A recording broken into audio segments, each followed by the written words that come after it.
আসসালামু আলাইকুম। শুরু হয়ে গেল শেখ রাসেল কুইজ। তো অনেকের সমস্যা হচ্ছে যে ওয়েবসাইটে প্রবেশ করতে পারতেছেন না, ঠিক এরকম চলে আসে। তো কীভাবে এগুলো সমাধান করবেন টিউটোরিয়ালটা দেখিয়ে দিচ্ছি। গ্রুপ বি পর্বের আজকে কুইজ শুরু। তো আমরা তো জানি, আমি ডেসক্রিপশন বক্সে যে লিঙ্ক দিচ্ছি সেখানে ক্লিক করবেন বা আপনি শেখ রাসেল ওয়েবসাইটে আসবেন। আসলে ঠিক এরকম ইন্টারফেস চলে আসে যে your connection is not private. আসলে এটা ওয়েবসাইটের সমস্যা, এটা আপনার কোনো সমস্যা না, ওয়েবসাইটের সমস্যার জন্য এরকম হচ্ছে। তো এখানে আসার পর কীভাবে সলভ করবেন, এখানে আপনি ব্যাক টু সেফটি এটা ক্লিক না করে আপনি ক্লিক করবেন অ্যাডভান্সড, এই অপশনটাতে ক্লিক করবেন।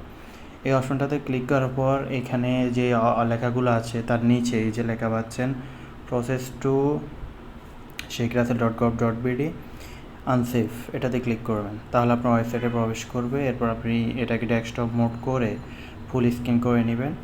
এরপর এখান থেকে এসে আপনি কুইজে লগ ইন করে নিয়ে লগ ইন করে তারপর আপনি কুইজ খেলা শুরু করে দেবেন।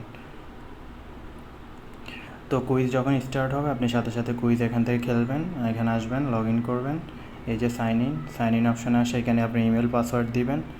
ইমেল পাসওয়ার্ড দেওয়ার পর আপনার কুইজ শুরু হয়ে যাবে। তো কুইজ শুরু হওয়ার সাথে সাথে আপনি এখান থেকে কুইজ শুরু করবেন 7টা থেকে 8টা পর্যন্ত।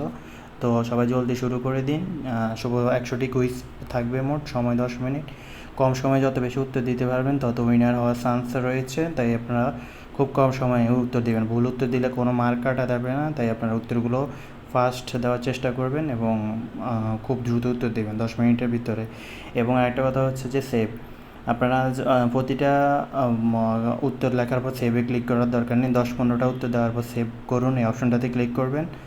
তাহলে আপনার সেভ করুনের সময়টা বেঁচে যাবে। 10-15টা এমসিকিউ উত্তর দেওয়ার পর সেভ করুন, একবার ক্লিক করবেন, তাহলে সেভ হয়ে যাবে। এবং শুরু হওয়ার 30 সেকেন্ড পূর্বেই সাবমিট দিয়ে দিবেন, তাহলে আপনার নেট সমস্যা থাকলেও ঝামেলা হবে না, ওখান থেকে সাবমিট করে দিবেন। তো আশা করি সবাইকে বুঝতে পারছি। কারো যদি কোনো সমস্যা হয় কমেন্ট সেকশন আমাকে অবশ্যই জানাবেন। ভিডিওটি ভালো লাগলে লাইক দিন, সাবস্ক্রাইব করে সাথে থাকবেন।